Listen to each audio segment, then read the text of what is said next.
আজকে 2 দিন ধরে একটা টেলিফোনের আলাপ শুনলাম, বাংলাদেশের যে স্বৈরাচার চুরি করি ভাগি গেছে দেশ থেকে, ওই স্বৈরাচারে নাকি আবার ফোন করি তার ছেলাফেলা যেগুলো আছে এগুলারে বলতেছে তোমরা রাজপথে আসো। রাজপথে কারে নিয়ে আসবো? তুমি তো পালাই গেছো, এরপরে তোমার স্বামী টামি জায়গাটা রাখছো, পুলিশ বাহিনী এরাও তো ফলাইছে, সবই তো ফলাইছে। তোমার এমপি মন্ত্রী যা ছিল ছোট্টা গুন্ডা বদমাশ লুচ্চা বাটপার সন্ত্রাসী সব দিয়ে তো দেশ থেকে ফলাইছে, কারণেই আবার আসবো। আর এতদিন মানুষে ভয়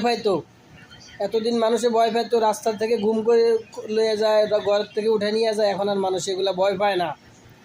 তো অতএব ওইখান থাকতে হেডম থাকলে তুমি দেশে থাকতে, বিদেশে কিনলে গেছো আরো ফলাই গেছো চুরি করি, কনায় গেছো।